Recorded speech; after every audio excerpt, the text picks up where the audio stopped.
Good morning, everybody. I want to welcome you to Martha's celebration of life this morning. And on behalf of Julie and her family, we thank you for coming. This is an occasion where Martha would love seeing you all here. So later on, we're going to ask you to share stories of fun life that we all enjoy from her. She was a beautiful soul that loved humor, pranks, and playing jokes on everybody else. So on behalf of Julia, Sydney, and the family, we welcome you this morning. We will have a program, and at the end of some speakers, we will have the blessing of the meal. The meal will be brought over by the wonderful staff of Heritage University. Again, we'd like to thank Davidson Mancy for the wonderful video, and he's going to be recording. And Mr. Weiss in the background, and Tim, the chef over there, thank you so much. So thank you all for coming. We will proceed with the program. I will introduce Bonnie Labby that will make some introductions. So thank you. There is coffee and water if you are needing that. And restrooms, if you go out the hall to the right, you will see the men and women. So thank you. Hello, my name is Bonnie Labby, and I am sincerely proud to be a friend of Martha Yallup. I knew Martha for over 55 years. We met early on when our husbands were involved with basketball. Many of you may remember the Papooses. The almost famous Papooses. They traveled throughout Japan. I guess they thought Indians did basketball differently, I don't know. But they were well known. But Martha used to come to the games, and this is when she was enrolled with Central. And she would bring her books with her and her homework. And she'd sit in the bleachers and do her homework.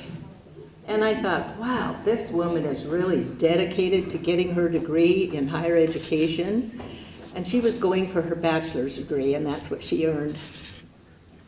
She was such an inspiration to me that being a mother of 3, all under the ages of 3, I had twin sons and a daughter, and I admired her for doing this, taking on this challenge of getting her degree. So that inspired me, and I decided, well, Martha can do it, maybe I can do it. So I went to Central and got my BA degree in the 70s, older returning student, and it was a challenge, especially the physical education, but I did get an A. I'm so grateful to Martha and Violet Rao and Dr. Kathleen Ross for working with Fort Wright College of Spokane and negotiating with them and bringing master's programs to Toppenish. For those of us that were place-bound, had families, jobs, we couldn't travel. So they brought these wonderful master's programs to Toppenish. And I remember that we did have meetings and classes in what is now the tribal school. So we thought that was really a wonderful thing to have happen in our lower valley here. It was a godsend for those of us who did have jobs, and to have upward mobility, we needed to have our master's degrees. So we are so thankful for their vision and legacy of bringing Fort Wright and calling it, renaming it Heritage University. At this time, I'd like to introduce Dr. Maxine Janice, and she is going to share the obituary. Well, good morning, everyone. Just have so much respect for Julia and Martha, and the privilege to have lunches with them and have conversations with Bertha and Bonnie and listen to their stories. And so it's It's a privilege to stand before you today, Julia, on behalf of your family, and read the obituary on Martha. Dr. Martha B. Mann Yallup. Martha completed her life's journey on the morning of July 8, 2022. Martha was born to Jacob J. Sr. and Ellen K. Mann on January 18, 1942. Her paternal grandparents were Moses and Ella Mann. Her maternal grandparents were James and Julia Keshkesh. She was a proud and dedicated member of the Confederated Tribes and Bands of the Yakima Nation and a member of the Disciples of Christ Church. Martha lived in Medicine Valley and attended White Swan schools through to the 9th grade.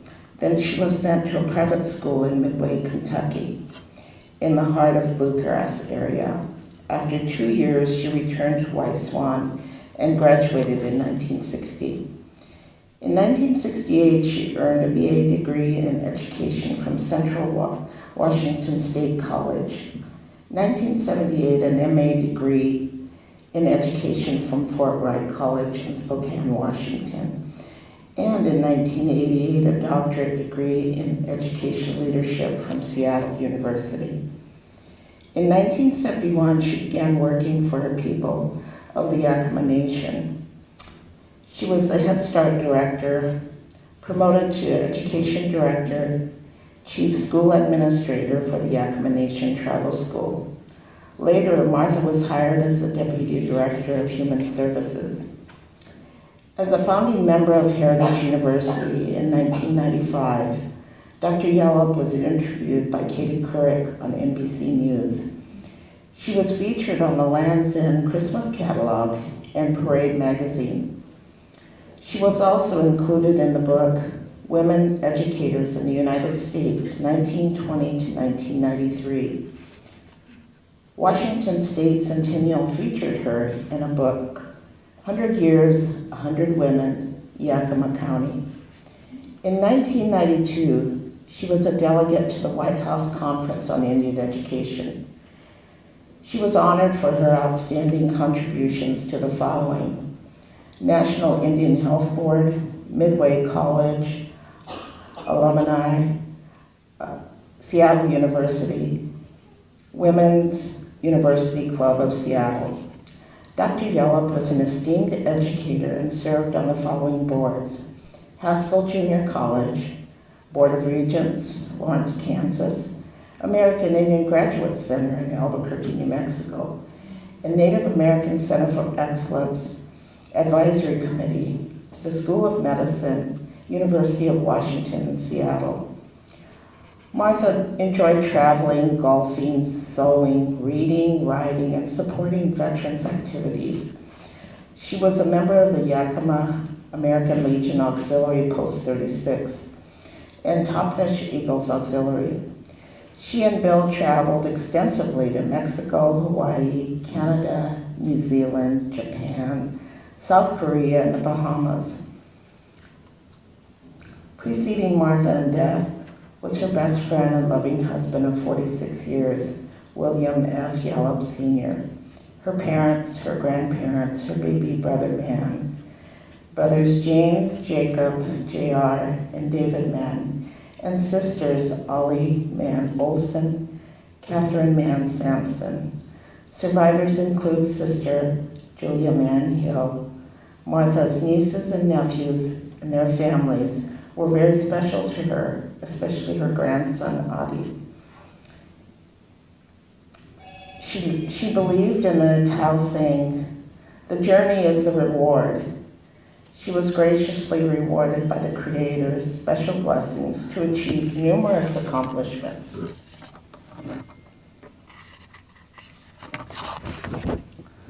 Martha felt strongly about continuing education after being at Pinkerton High School in the 10th and 11th grade. Her dad sent Martha to Kentucky so Julia would not be alone.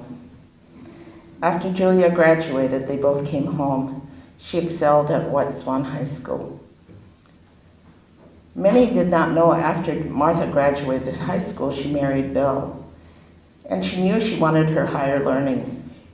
She fished on the Klickitat River, Upper Falls, where she lived in a pub tent with her dog. After graduation, she did student teaching at Yakima Valley Schools. For several years, she and Bill traveled to see each other throughout their marriage due to work commitments. Bill worked for Governor Dan Evans for 2 years. Martha and Bill took custody of their 5 nieces and nephews and cared for them for 5 years. During the past 6 months, Sister Julia, niece Sydney, took care of Martha, visiting her at the nursing home, and began caring for her on June 8, 2022. We would like to thank Donna, Bob, Sharon Hill, Cinder DeMontney, Bonnie Labby, Bertha Ortega, for all their help and mental support. Thank you to Colonial Funeral Home, Sunnyside Hospital, Heartlinks Hospice Care, for their professional help and support. Special blessings to Reverend Steve Huey and Dr. Kathleen Ross for their time and devotion. In lieu of flowers, the Heritage University Bill and Martha Yallup Endowed Scholarship is in place here at this institution. And I believe there are maybe, we'd like for you all to make some donations, if you can, in lieu of flowers on behalf of Bill and Martha and their endowed scholarship. Thank you.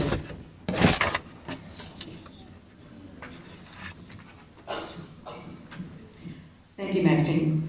Now I'd like to introduce to you Dr. Kathleen Ross, who is founding president of Heritage University, and along with Martha and Violet and a host of other people, helped create Heritage University. So Dr. Ross. And a lot of help from Bertha, too.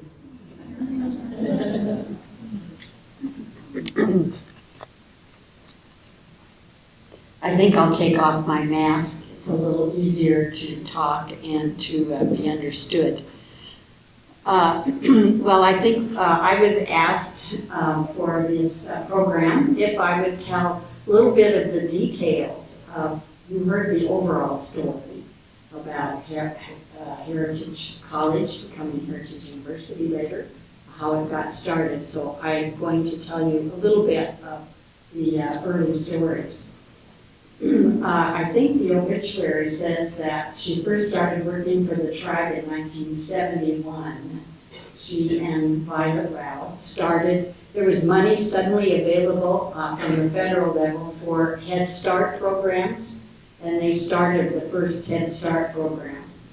And both of them had worked very hard to get their degrees by traveling all the way up to Central, back and forth for their classes, and it was very hard to do that, but at the time both of them did that. They didn't have any kids, they didn't have any other responsibilities except fishing, so they could pay for their tuition. So they said, we've got to find a way for our teachers in the Head Start program to be really well educated, because we want them to give the best possible education to our kids. Meanwhile, I was a new vice president at Fort Wright College of the Holy Names, a little college up there on the outskirts of Spokane. And I think I've been there maybe about a year. And one day, my secretary, Lord, said, there are 2 Indian ladies here that want to see you. And I said, well, where are they from? She said, well, they said the Yakima area.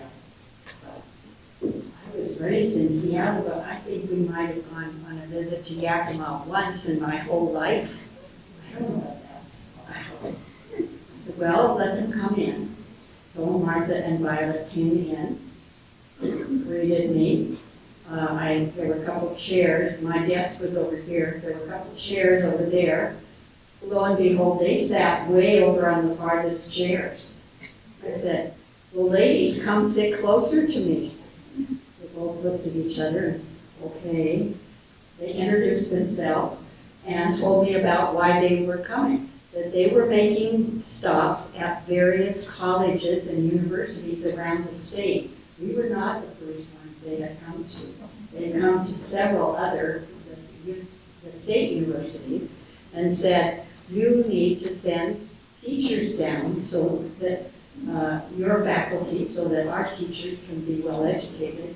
And all of them had said, how many students would you have? Well, we might have 20 or 30. And they'd say, no way, we can't afford that, we can't do that.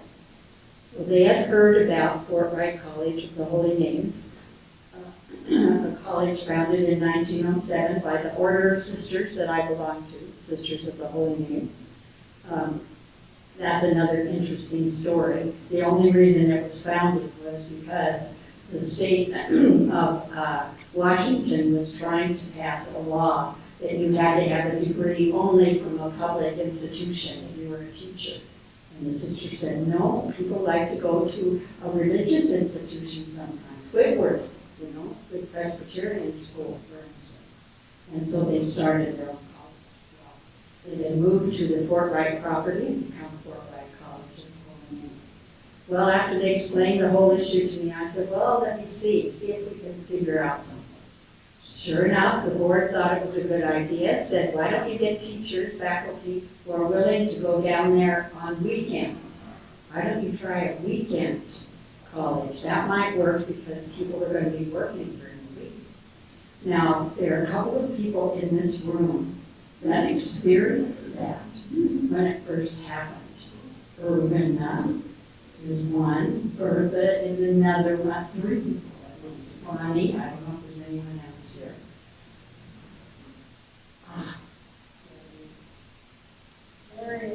Oh, Marion. So we started sending the teachers down. That went on for about, from about 73, maybe 74, I'm not too sure when exactly when it started. And in 1980, the leadership team of the sisters in the province brought us very bad news. They said, we've been bailing out the university, the college, the last couple of years because you can't make a balanced budget and we're going to run out of money. So we're going to phase out Fort Wright College. It's going to close. Oh my. Well, that was 1 month before May 18th, 1980. What happened on that day? I guess we'll never forget that. So, of course, I couldn't come down right away and tell Martha and Violet because there was something on the road in the way. A lot of it. Finally, a couple of months later, I did find a way to get down here. And Martha and Violet, I was visiting with them. As they were saying earlier, the classes were in what's now the tribal school, the office over there, something there. I said, well, I kind of have some bad news, and what's that? When I told them, well, the college is going to phase out. They're not doing it immediately. They're going to give us another year. Let's see, that would be, they're going to give us until December of 81. So that's 3 terms. So you can get everybody through all their courses. No, we can't. Many people, they can only take 1 or 2 classes at a time. It's going to take them several years more than that. I didn't make the decision, I'm sorry. I don't remember really if it was Martha or Violet that first said, well, maybe we should start our own college then. I do know that I said, you guys are crazy. Do you know what you would have to do to run a college or university? I'm up there doing that in Spokane, and it has all these aspects. No, you can't do that. Martha said, well, just tell us one thing we can't do.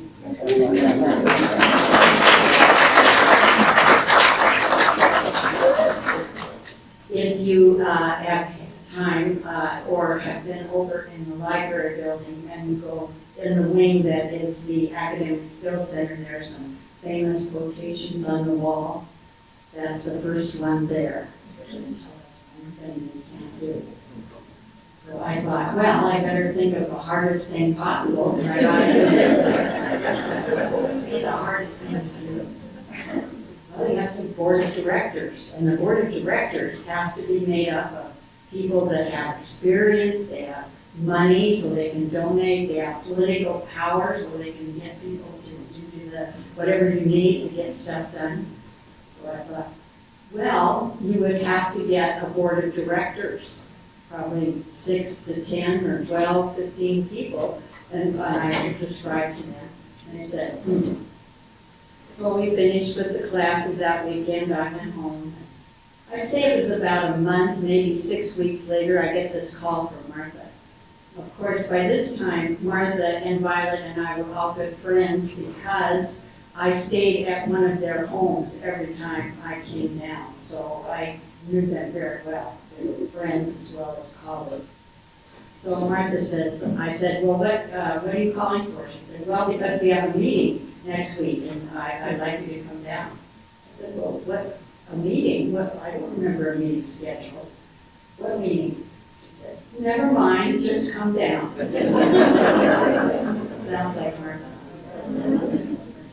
Okay, so I drove down, I went into her office. I saw a couple of guys and a woman, I think, sitting up near her desk. You know, I don't know if you remember that setting. The office was a long, narrow office, so you came in the door here, but the person's desk was way down at the end. So I walked in the door and there was a little desk set up there, and there was a big paper on it with kind of big print on it. And at the top of it, it said, "We, the undersigned, agreed to be the board of a new college." And then there's lines with people's name, with their title, and their signature. The superintendent of the Toppenish School District, the executive director of the Toppenish Hospital, the mayor of the city of Yakima, the two signatures, different ones, for county commissioner of Yakima County. Whoa. Oh, the Bank of America something. I saw that list and I thought, to tell you the truth, I thought, dear God, you can't be asking me to do this.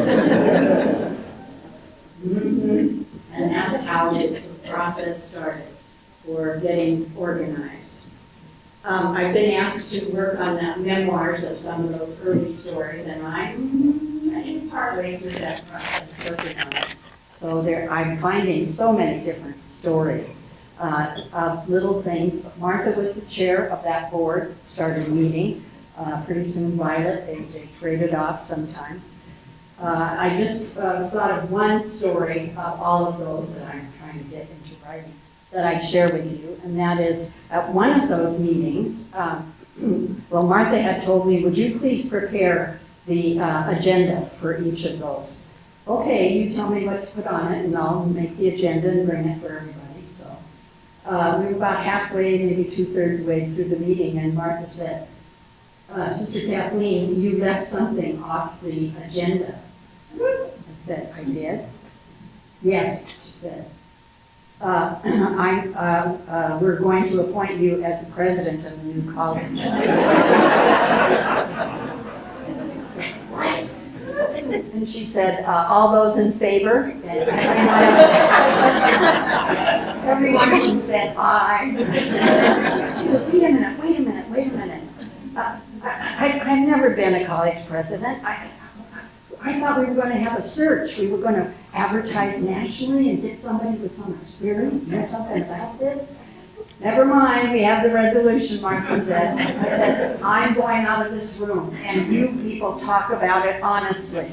I thought they should say some honest things about limitations that I have, ways that I couldn't do that, but they won't say it in front of me, so I have to get out of the room. So I went out and I just got up, walked out of the room, closed the door, and walked back and forth in the hall. I'd say it was not more than 3, 4, maybe 5 minutes later at the most. Martha opens the door and says, you're still president, come on in.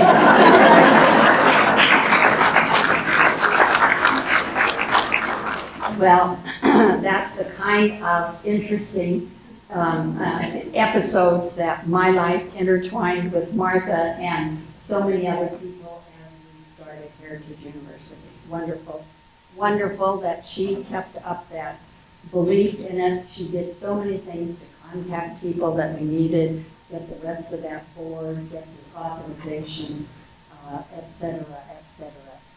I just want to add one other little thing before I turn the mic over to whoever's next. Bonnie will tell us that. And that is, this is the day is honored in the Catholic Church. Kateri, who was a Mohawk woman. And we all say Kateri. I guess in the Mohawk language, you're supposed to say Kateri, so I kind of say it both ways. But she lived in the 17th century, a long time ago, a young woman who had made a big difference in her community because she was so kind to so many people she helped. She made lots of beadwork and other things too, but she did many, many nice things for people. And her parents and her one brother had all died of smallpox. And her face was kind of apparently affected by it. And the Tekakwitha, I guess, in the Mohawk language means she who's looking and stumbling in the dark because her eyes were badly affected by the smallpox. That didn't affect her. She reached out to everyone.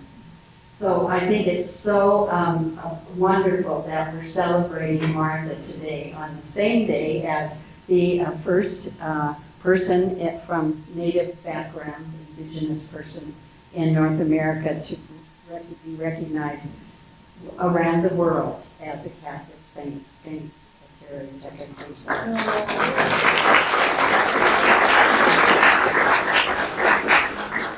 And someday when we have lots more time, we can tell the story of what she prayed, apparently from heaven, prayed to God a miracle to happen with a young boy. That was a lummy, just right over on the other side of our mountains. So she's tied to us in a special way. So thank you so much for letting me share how we got started, and thank you for all the support that you give to Heritage University and the memory of Martha and what she believed in. Thank you. Thank you, Bethany. As always, it's amazing. Thank you.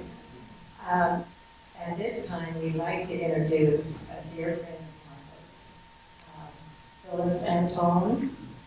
She has come all the way up from Arizona, 2-day drive to get here, she and her daughter. And would you like to come forward, or do you want me to bring the microphone to you?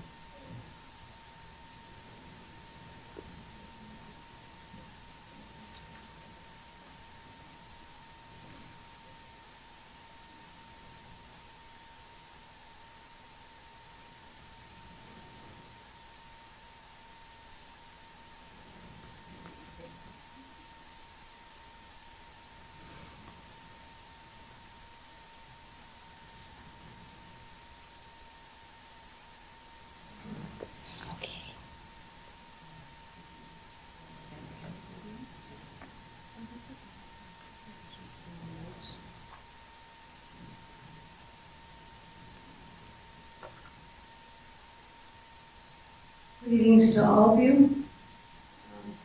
As Bonnie mentioned, my name is Phyllis Antone.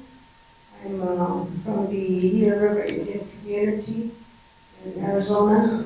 We're also known as the Pima and Maricopa tribes. And we're about 20-30 miles south of Phoenix. And we came up here several years ago. And our friend's relationship with Martha and her family started far back. In fact, I was going to try to figure out how long ago that was, and I didn't get a chance. But we came up here, I came up here first because Martha wanted me to see the program. She was so proud of the Head Start program. And we had met at a conference. Martha and I were sitting next to each other at an National Head Start Conference, and that was back in Washington, D.C. And there's very few Indian people there.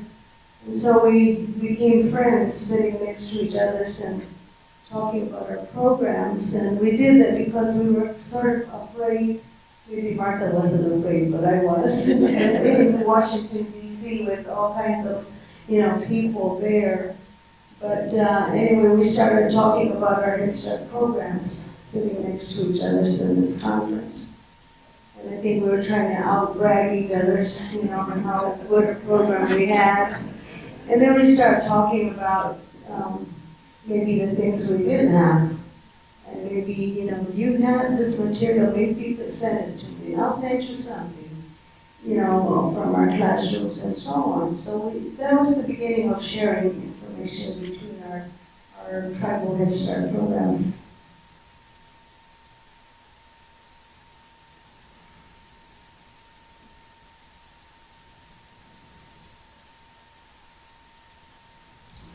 We started looking at different things that the National Head Start Office wanted to happen in programs. And as we read the material, we have people talk to us, we sort of understood that, well, how can we do that? Because, we're Indian tribes and we have Indian children. And all the federal legislation comes out is not intended, or it is intended, but the writers of those policies and procedures didn't understand that there was hundreds and hundreds of Indian Head Start programs that either were already doing some of these things or maybe not. So there was another Head Start conference, and Martha and I called each other and said, "Are you going? Because if you go, I'll go." I said, "Okay." So we went and we met and we're listening to, the people from the administration in Washington, D.C., explaining to us what they expected of all Head Start programs. And we said, we're already doing that in our Indian way, exactly what the policies are saying. But there are some things that maybe we're not doing too well. But how can we change this? How can we understand people? What you write about is either we're doing it or not. And when they started sending teams of people to the reservations to begin to evaluate or to observe and see, are you really following the policies that we gave you money to administer, to children? So that began a series of people coming in to monitor our programs. We were at a conference one time, and we talked about, the information from the Washington office was that there was going to be policies coming down for teacher certification, and that all our teachers would have to enroll in the Child Development Associate, which could offer credits to get your probably 2 years of college credit if you participated in this program, the Child Development Associate. Of course, that's required. The legislation came down saying that all Head Start staff must enroll and go through some kind of certification.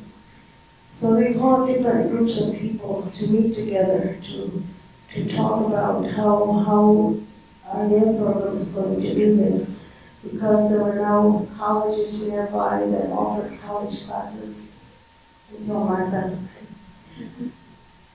So anyway, Martha and I were there, and several other Indian Head Start directors, and we said that, we're already doing a lot of policies that are there. If you come and observe again, we've done a lot of changes since the last time the legislation came.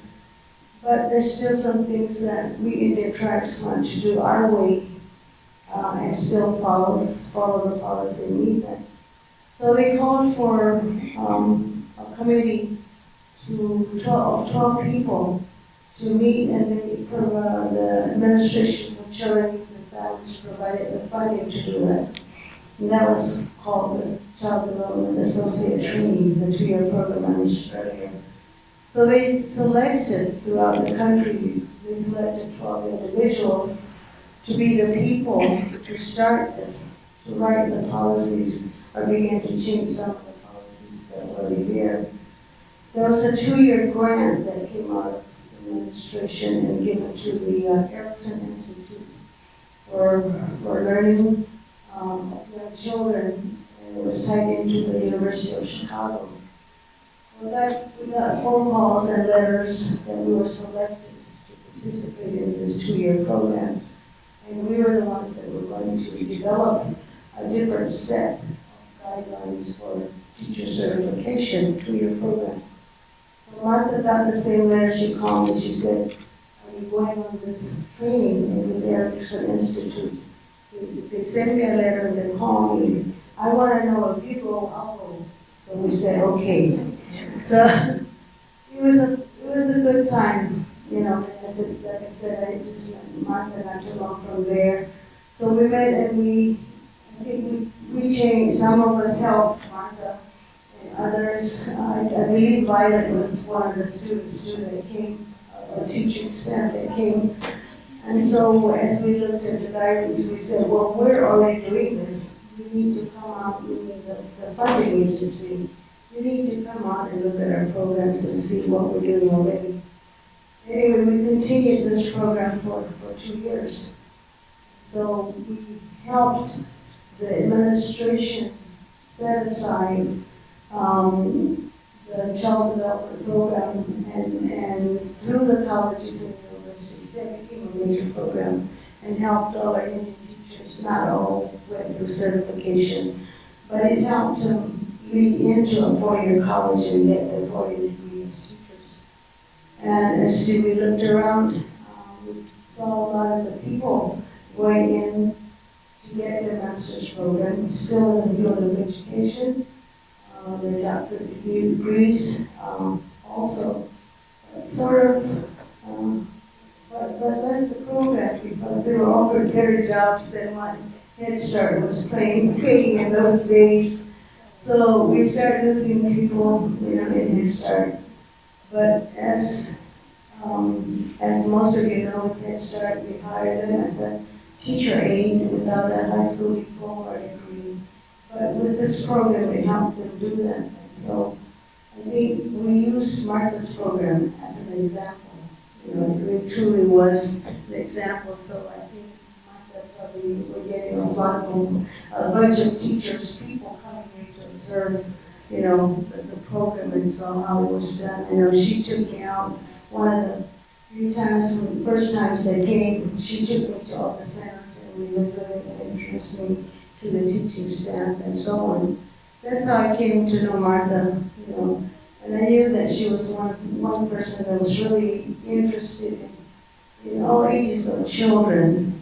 And then when we walked into the classroom, the children would run to Martha, you know, and they all knew who she was.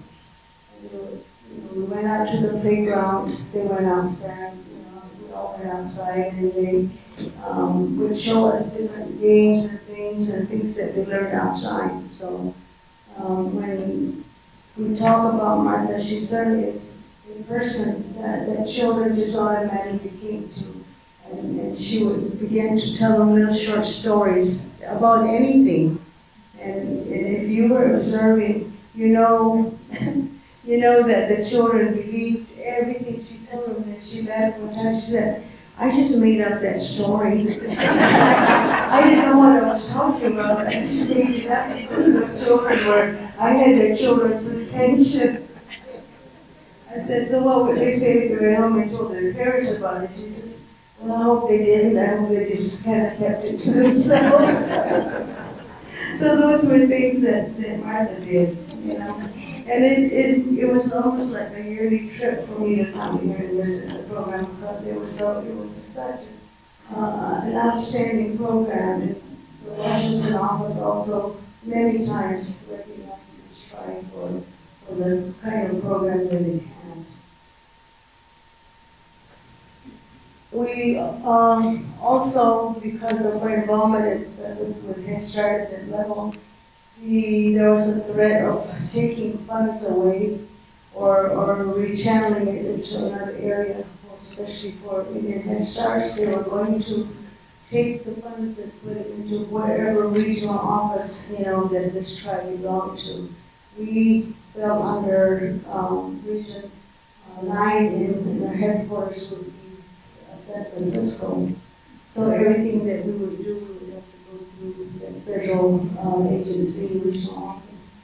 Well, somewhere, some of the tribes didn't want this to happen because the way it was set up with special funding, special committee, special agency right now, we wanted that to stay the way it was. And so they recruited again, most of us that were on the program for certification.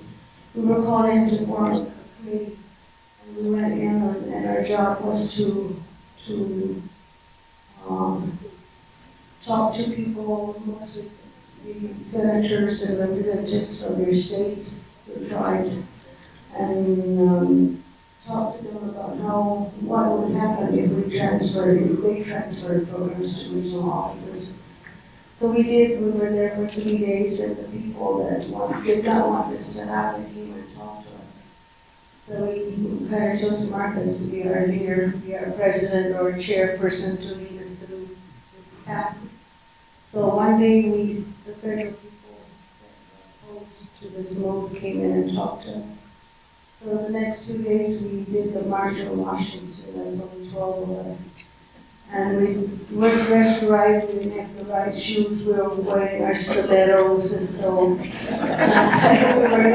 tired at the end of the day, or left our stilettos behind. And so it was a fun time too, doing this, but it was also hard work because we had such a short time to do that. But there were supporting people in the department that had already set up an appointment for us, so it was a little bit easier to visit our senators and representatives, explaining that we did not want this to happen, to change.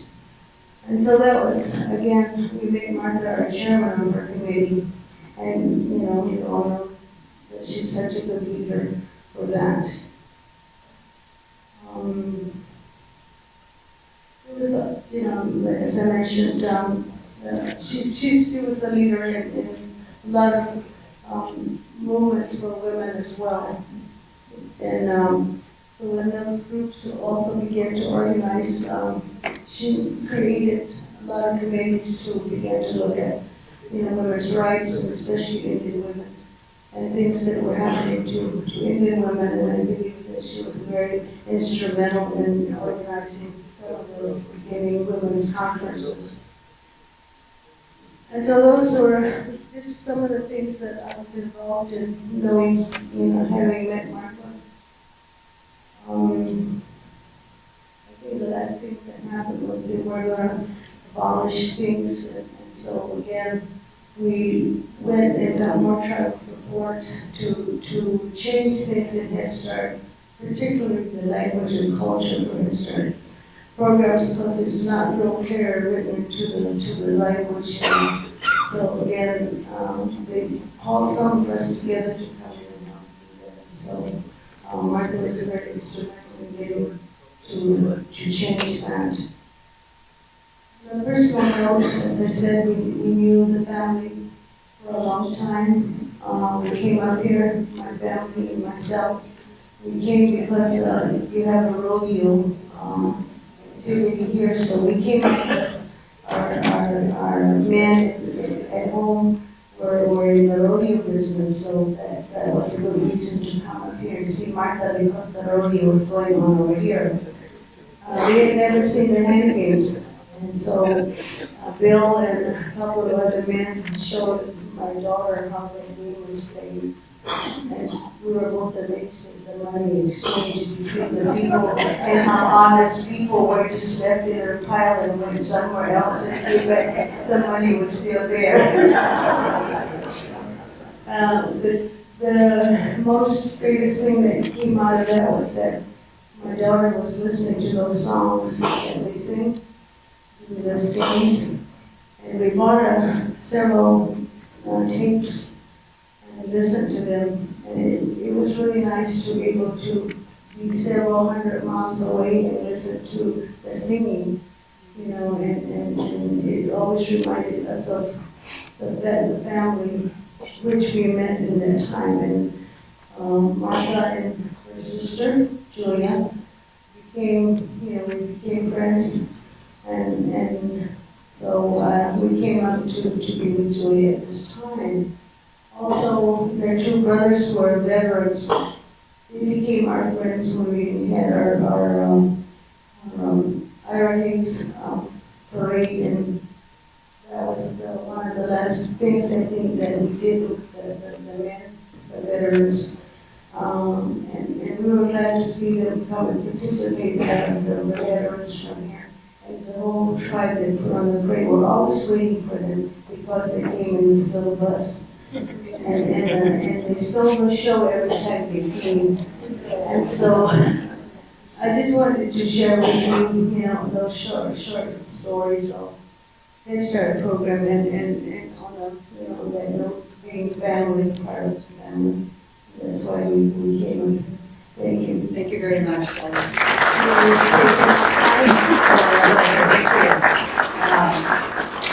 We will continue with these stories after lunch. I know that it's hard to be between you and lunch right now, but I just wanted to add one little addendum to Kathleen's story about finding new schools. I worked for Martha and Vida before we started Heritage. And the three of us, as Kathleen said, would visit several universities. And each time we would go to a university in Florida was one of them. And Martha and Vida and I would be sitting there. The president would be talking to us, and Martha would say, "Do we have to take that entrance exam?" I said, "Yes." So the three of us would get up, walk away, next college. So we were all leery about not taking the GRE. So the lunch is waiting for you. Oh. Okay, we will have lunch, but we would appreciate if you let the family go first, and the elders, and the young ones last. Okay, because we have a larger appetite. But we will continue with the stories during the lunch, and anyone that has a story to tell. I mean, we like to hear the funny stories about Martha. So please. Start the night with the food.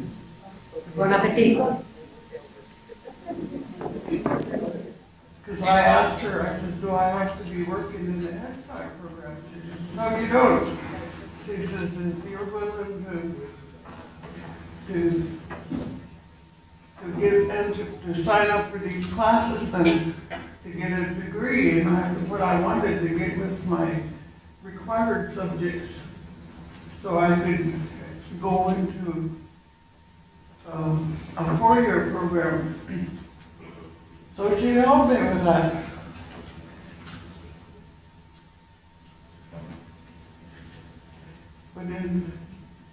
But when my daughter was going through kidney failure, she was flown over to Seattle.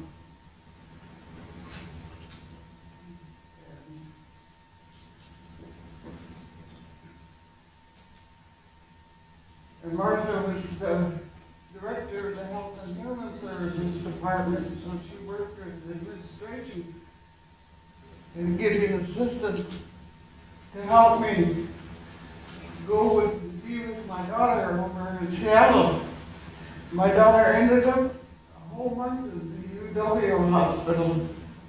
She survived kidney failure, but she was on dialysis for about 6 years before she finally passed away. And during that time, the whole month while my daughter was healing from that kidney failure, again, dialysis,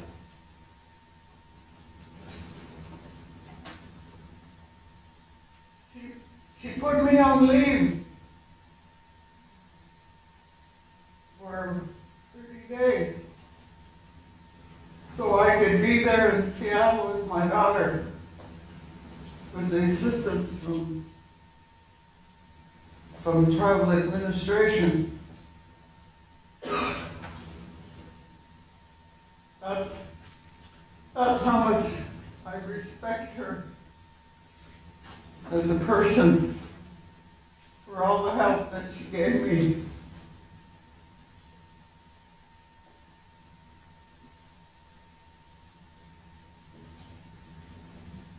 And my other children, she got to know Aisha.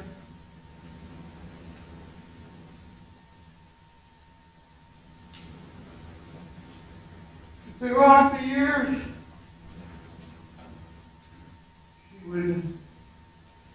she would ask me about my children.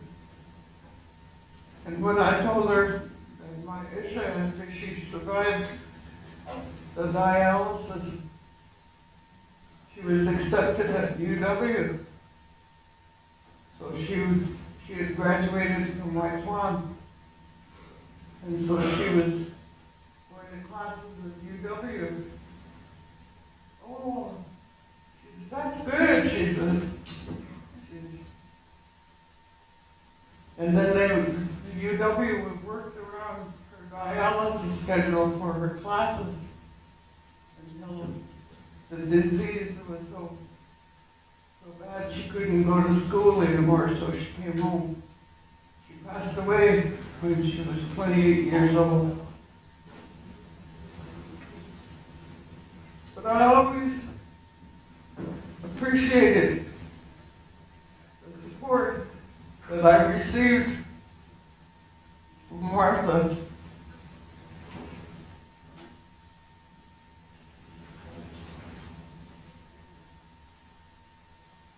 And I encourage all our young ones to continue their education. After graduation, that's just the beginning. You're just beginning life. And I'm so grateful to the years that my daughter was able to go to classes at UW. She got a scholarship and she got funding from the Kidney Foundation so that she could attend classes. She'd be in her 50s now. But my one friend told me that one time, because she says, she'll forever be young to you. And that's true.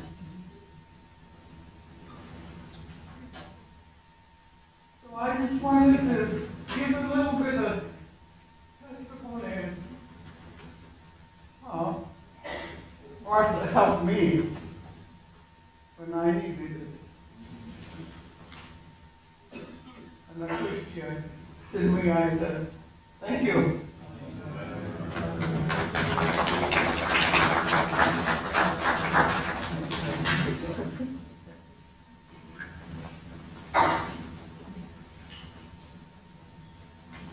We have a few speakers and we can have Nathan Hill. Where are you, Nathan?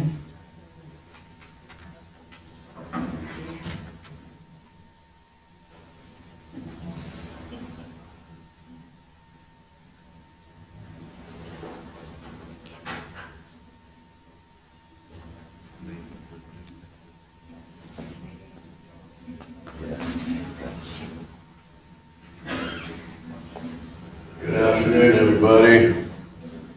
Glad to see you all here. John, Diane. I think one of my earliest memories, we were at a swimming pool. I must have been 5 or 6. The first time I seen a woman dive in and swim clear to the other end underwater. I was pretty amazed at it. I was a young boy, so I thought that was pretty cool. But my aunt did a lot for us. She took us all over Washington, Oregon, Idaho to powwows. And my grandma, my mom, and Auntie Martha would be up for days getting outfits ready for all of us kids, because there were a lot of us. and she may not have had her own children, but she had hundreds of children. She helped a lot of kids out. So we traveled to powwows, we'd stay in teepees with Elsie Pistol Head and other elders from the valley. And they take us camping, we go to Joseph Days. We had to sweat every day after school, Monday through Thursday. And that was a real blessing. I didn't like it at the time, but it was pretty hot, I was 6, 7 years old. But I understood after I got older, and now I run my own sweat lodge. But we came to the house, there's a lot of us, Yallups, Wampits, and a couple of hills. But she taught us table manners and stuff like that, because we were the wild bunch, so she'd crack the whip and, make us sit down and sit up straight, and use napkins and all that, and so she helped us out there. And some of my good memories I had was during Christmas. I was one of Santa's elves. I had to wear a hat. And Auntie Martha and Bill, they have their garage filled with food and gifts. They'd have tables lined up, and they'd be putting a little bit of everything in all these boxes. My mom, my sisters, they're all helping out. And they put names on all the boxes. So me and my brother, Bill Jr., we deliver all these gifts and packages to different families on the reservation.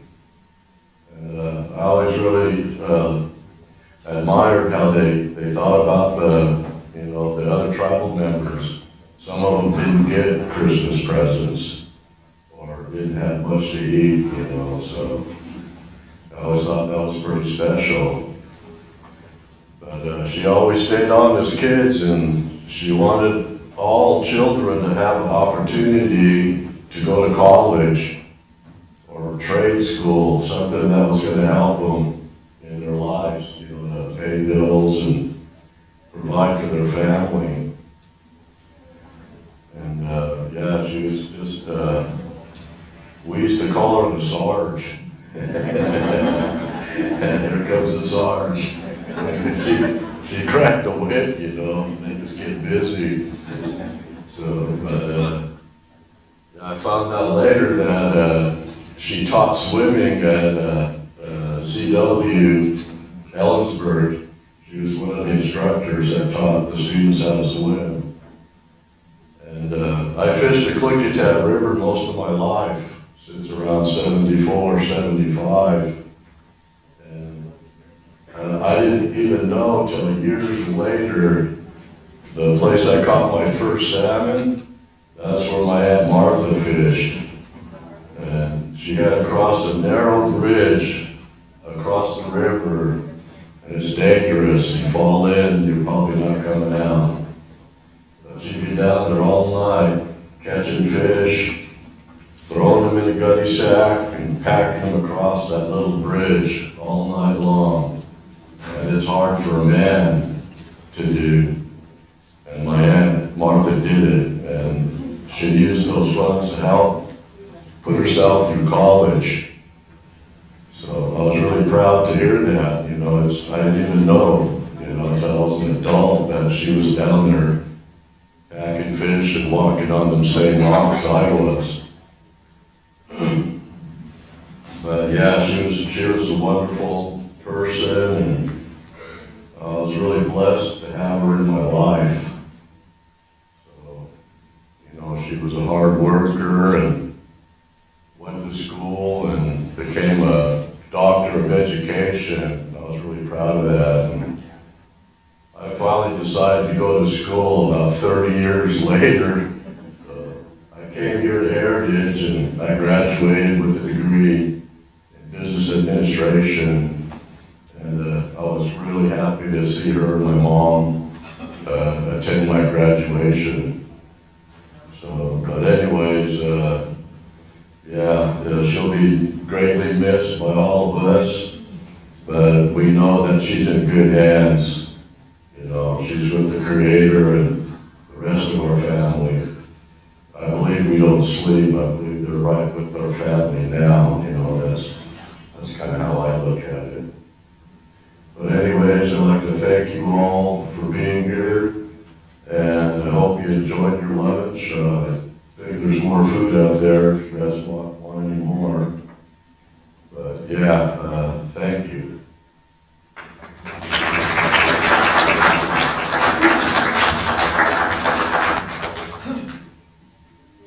Thank you so much. Thank you. So, good remembrance of Martha. Alvin Schuster, where are you? Alvin Schuster? Here he comes.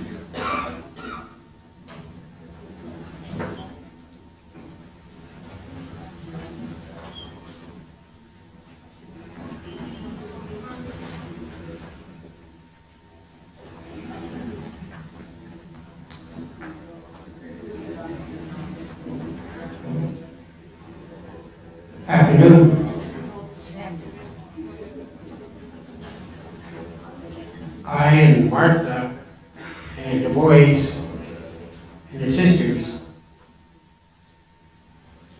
were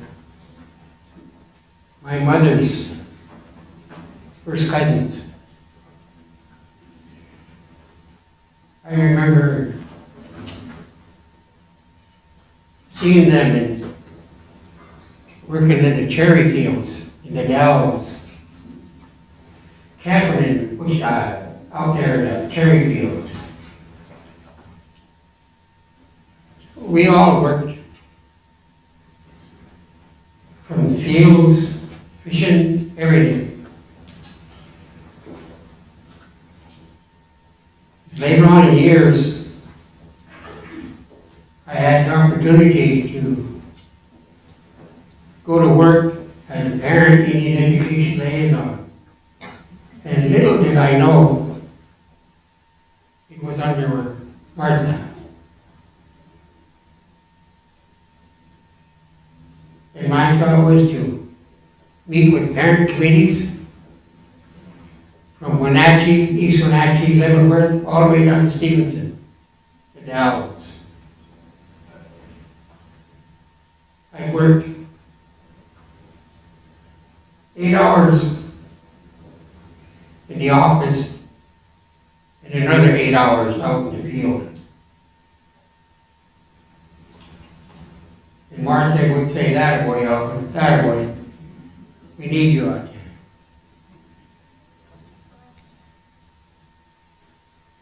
It's an honor talking to you people about Martha and the accomplishments she did.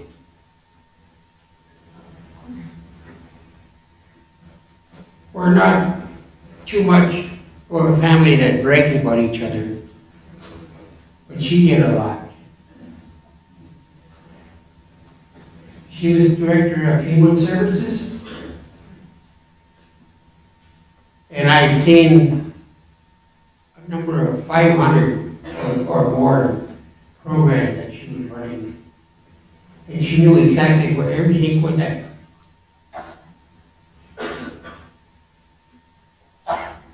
Something would happen, and she'd pick up that phone, call one of the program managers.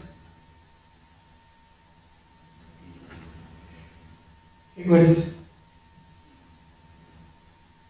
I guess you could say, it was kind of hard for me in a way because Martha was really close related to me, and I was working under her.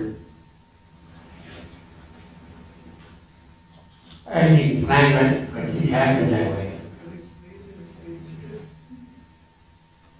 It's good to see the services this morning. Some parts I didn't understand, but I look up my ways in that life.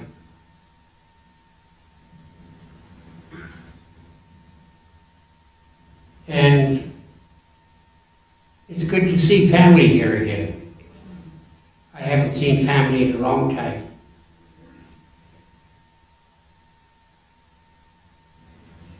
Like I said, Martha's father and my mother were first cousins. So we called each other brother and sister throughout our lives. And I'm standing here, I'm proud. Some people didn't recognize her away, like Bonnie, the other ones. Age really taking a toll on us. But I'm glad you're here. And I thank each and every one of you. On part of myself and my family. And I thank you guys. Okay, bye.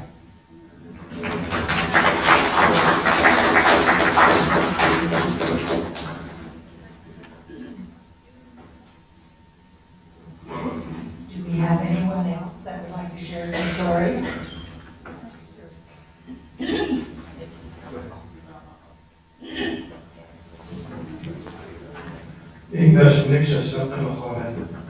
Good afternoon, friends and relatives. My name is Ira Lee Yallup.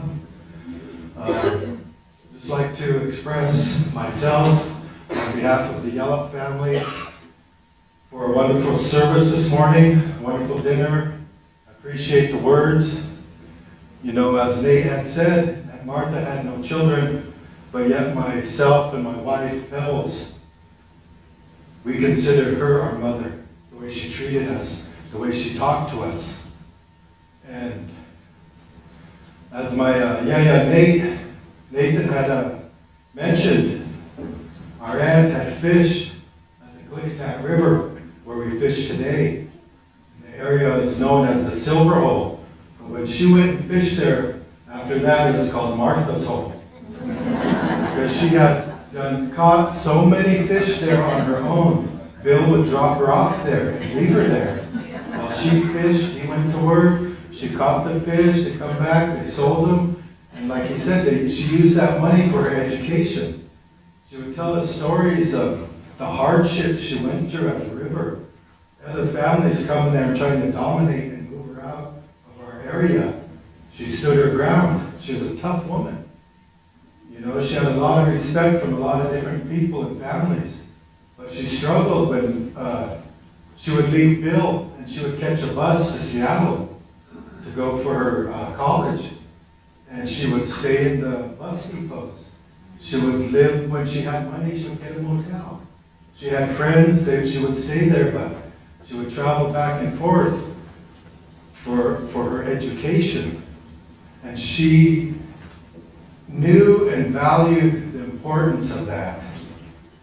And she did not do these things for herself. She did these things for the people, so that every one of us and our children would be able to come here and get an education. Because not all of our children want to leave the reservation. I just had this conversation with one of my cousins. His daughter's going to graduate this coming year. She's a senior. And she told her parents, I don't want to leave the reservation. I want to go to school at Heritage. And that is what my aunt worked so hard for. For those children that didn't want to leave, they were too tied to home, maybe they had responsibilities of raising their siblings, grandparents raising children, you know. So that was her goal, and that's what she accomplished in her lifetime. And I can't appreciate my aunt enough. It's sad that my words come out today after she's gone. You know, but she was a very private person. My wife worked under her in the Human Services Program. My aunt was Dr. Martha Yallup. My wife became nurse. Nurse Pebble said she Yallup. And under that tutelage, you know, my aunt basically raised my wife to become a servant of the Yakima Nation. Not only in the programs, but then when she became on council, You know, Martha and Bill were a big influence in our lives. Once my wife got into council, we had that support.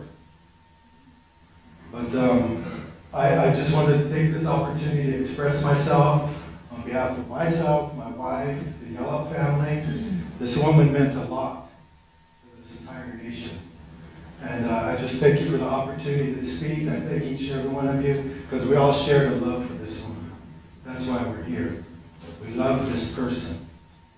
And I just thank you from the bottom of my heart for the meal, for all the great words, the services at the cemetery.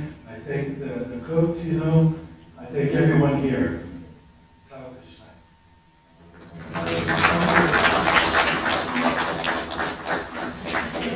We'll open it up for some additional words, and I think Christina Nearity, the chair of the nursing program, would like to offer some. It's lovely to see everyone here. I'm Christina, and I'm the director of the nursing program here. And I want to tell you something about the impact that Martha Yallup has had on the development of our nursing program and what's happened because of her. I met her in 2013 when I was paying my second visit to Heritage University from Ohio. I had come to do some consulting, and people were trying to get me to come here to work in the nursing program because we had a little tiny nursing program that prepared people to be licensed practical nurses and associate degree nurses.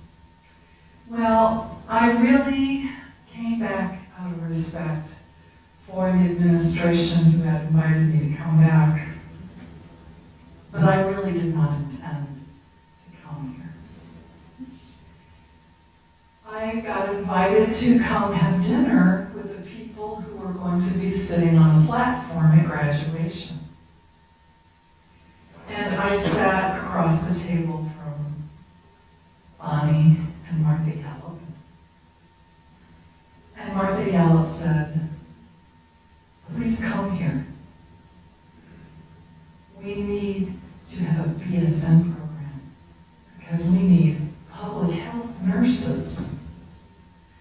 And I knew that Dr. Yallup was an educator who understood preparing people to be educators of little children and all kinds of people. So I said, "Dr. Yallup, tell me what you're thinking." And she told me, I'm not going to tell the story in as much detail because it would take a long time. It took her about 40 minutes to talk to me about what she knew. But in a nutshell, what she said was, "My people have suffered because the dams have been dammed up. We are losing our places where we fish. We are losing the places where mothers transmit knowledge to their daughters, and sons learn things from their fathers and their mothers. Because these are all things that are done in loving relationships when we do those things that keep us healthy. There are more places to get fast food, deep fried fish now than there are knowledge that our youth need to have of fishing and of the nutrients that they get when they fish and the knowledge that they get about how to live healthy lives. We have so much diabetes and heart disease and youth who are getting pregnant and girls who are getting raped. Youth who don't want to live because they're so sad. She said, I know that these are the things that public health nurses know how to care about. She said, please come here and do this. That had a profound impact on me. I don't think that anyone else could have influenced my thinking the way that she did. So I did agree to come here, and Bertha will remember, and I don't, is Dr. Kathleen still in the room? Yes. The first thing we did was we invited Bertha and Dr. Kathleen and Dr. Yallup and Bonnie. We all went on, we invited them on a nursing retreat to tell us what their dreams were about what it could mean to make nurses who could begin being a part of this community, who were from this community, who would give back to this community.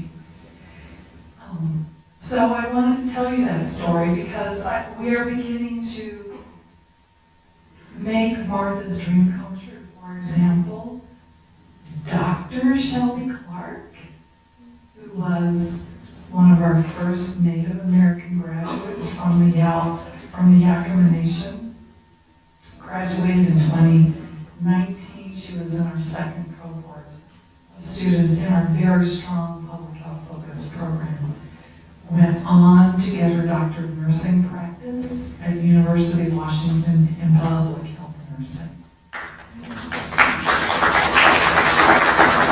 She has just finished and she has moved back. She said, I will be back here now to work with my people. I will. She knows this story because I told her this story many times about her. And she is, I'm hoping for more of this. I wanted to let you know this, though, that I know she was an amazing friend and auntie and a good person and impacted education.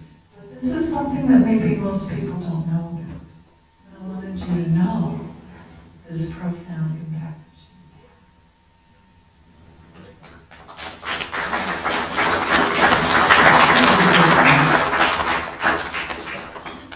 Are there any other individuals who'd like to offer some remarks? I look at David Wise. These are folks from our institution that Martha had really influenced. Thank you, Maxine, and thank you all for being here today. It's an honor to address you and speak about my relationship with Martha. It goes back about 9 years, and we often found ourselves seated together at dinner, at the pre-graduation dinner, or at a board meeting dinner, and I have to tell you something interesting that Brenda told me earlier today. When Brenda enrolled here, she had no idea that Martha had been one of the founding mothers of this institution. And she was told that, and she was like, oh my gosh, I had no idea. If she had been a different person, everybody would have known that. And everybody would have known she was in Parade magazine, and on the Today Show, and in the LL Bean catalog. But that wasn't Martha. She worked seriously and dedicatedly and did meaningful things, but did not boast about it, did not brag about it, did not toot her own horn about it. She just got the work done. She wasn't in it for herself, she was in it for her people, for her community, for those around her. And every time I sat down with her, I would learn something new, but not from her, from somebody else. At an event like this, where somebody would tell me something, or Sister Kathleen would tell me something. And it always struck me as being so important. Get the work done. Don't worry about tooting your own horn. Don't worry about your own accolades. Get the work done. That was Martha to the T. Just now I learned about the impact she had on the nursing program and convincing Christina to come here. Once again, getting the work done, not for herself, but for the community and for her people. I miss her.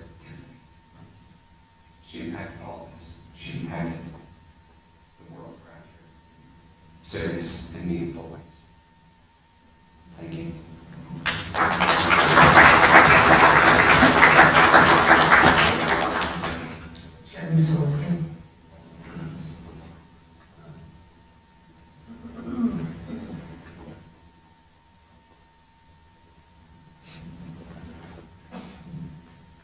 you. Winachashtiai, I'm Bill Muslim. And over the years, I've had a privilege of knowing Dr. Yallup. And I can go all the way back when I was a younger person. In my younger days, I played on a basketball team called Baby Ooses, which was the younger version of the Papooses, which Dr. Martha Yallup and her husband, Bill, were the primary people that kept the Papooses alive. And I remember those days. I remember people like Calvin Anderson, Clay Anderson, Phillips, Lane Phillips, yeah. All these guys, you know. As a little guy, you watch these guys, you look around, and maybe one of these days I might be able to play like that. But those guys were awesome ball players, and I guess I'm just trying to relate. That's the earliest memories I had of Martha. And Martha was always there with Bill at all the games. And I had the privilege of traveling with the Papooses in my later years. I got to play basketball with them.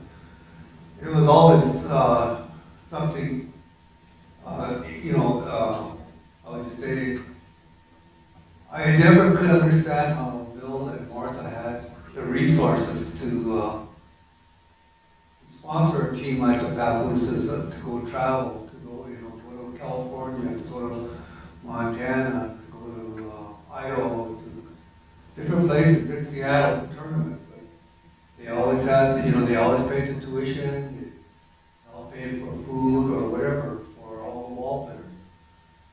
But in my later years, I had the privilege and benefit of working with Dr. Yallup,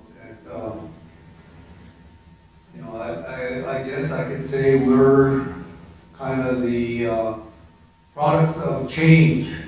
Change happens in this world. At one time, our tribal council, they were the administrators, they were the financiers, they did everything. When I talk about change,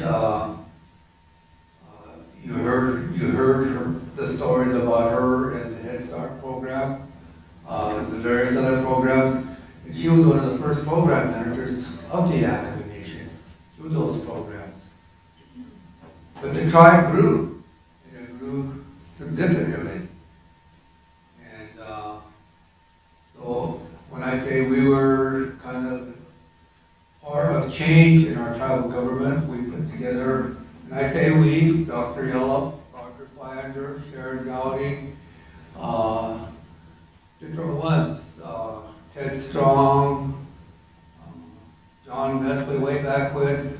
There were a number of us. We all worked together to create accounting systems, personnel systems, grants and contract processes, archives, a number of different things that I guess you might say that we felt that our government was going to need into the future. And Dr. Yallup was a very integral part of that vision. She had a lot of insight as to what our tribe was going to need into the future. And not one of us could say, it's my idea, it's all of our ideas. I think, we all had a little bit to add to that. And so that's the type of legacy that Dr. Yallup is leaving here today. When I look around at this campus, it started with an idea, a thought. Dr. Ross, Martha, Violet, and I remember Bertha working around, and they nurtured it. Every year they'd add a little bit of water to it, it'd grow a little bit more, and they nurtured it. I look around today, wow, what a vision they had. I'm amazed and I'm impressed. As you hear, her dream was for her people to be able to stay home and get an education. That's a real legacy. That's a real legacy. That's, maybe if I was lucky, I'd be able to be a tenth of what she's accomplished in her lifetime. So I just want to say, on behalf of the Yakama Nation, it's been my privileged to be associated with Dr. Yallup. I think back now, you know, I get a call on my cell phone and it'd say restricted. I don't know how many of you ever got a call that said restricted. And I'd know who it was from. I'd answer. So, you know, she's no longer restricted. So, so yeah, I guess, you know, I just want to tell a little story too, because one of the last times I got to visit with her was, well, she was in the hospital. I went up there and I sat with her for a while.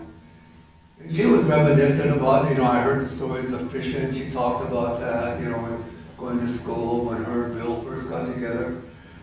And she said her and Bill got together and they were living up by Highland, Highland, I believe. They were picking apples up there or something, and they were living kind of in a labor camp.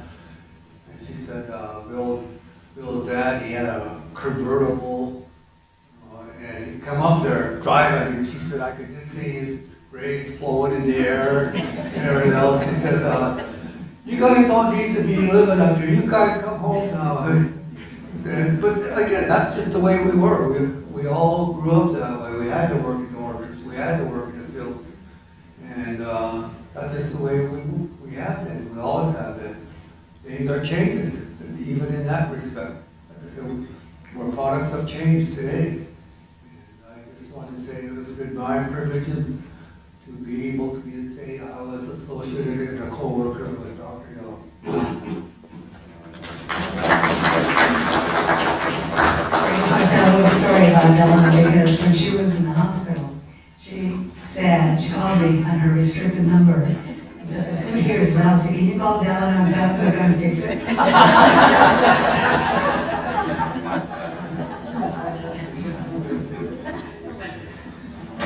Are there any others that would like to?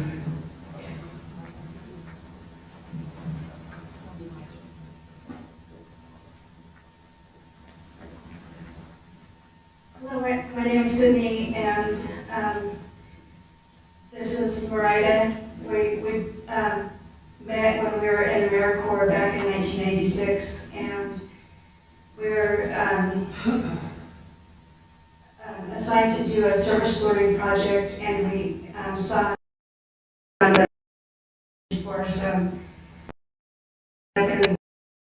local housing parks, and so it was the first time we had really done anything like that, and we worked well together. And at first we didn't want to work with each other. We thought we'd work better alone, but we learned that where our strengths were. And anyway, one of our tasks was to approach tribal leaders from different areas like housing, and we weren't really sure how to go about it, so one of the first persons we got to talk to was Auntie Martha, and she advised us of who to talk to, and we learned how to meet people and tell them what we wanted to do, and it was just, my aunt was just a real impressive lady, and I learned a lot about her, that she was very organized and very direct, and when she said something, when she wanted something done, you needed to do it then. And I never called her Sergeant. It didn't even occur to me to call her that, because I probably would have been smacked in the next week. My cousins and I, my sister and I, we were the younger nieces and nephews, so we kind of had a different experience with Bill and Martha. But they were like a second set of parents for us, and I know they really supported my mom, who raised us 4 kids by herself. And anyway, I just recently graduated from Heritage, and it had never occurred for me to come to Heritage until my friend Tamara suggested that I come here because she was going to teach a psychology class, and I asked Tamara, well, can I come and sit in the class because I want to check out the students and see what their attitudes are in the classroom and stuff, and I wanted to check out the professors also. And so I ended up coming here, and I earned a bachelor's in criminal justice, and but back in the 80s when Violet and Auntie Martha and Kathleen started the college, I don't think my sister and I really realized how big of a task that was. We listened to what was going on, but we didn't really consider it too much. And just these past 6 months, I helped. Sorry for my tears.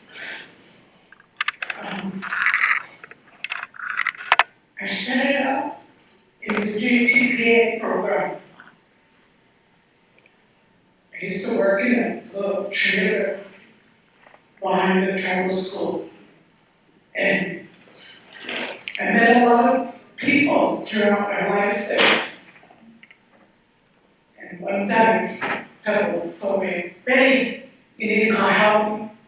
You need to go help Martha. I don't know what she wants you to do, but she needs help.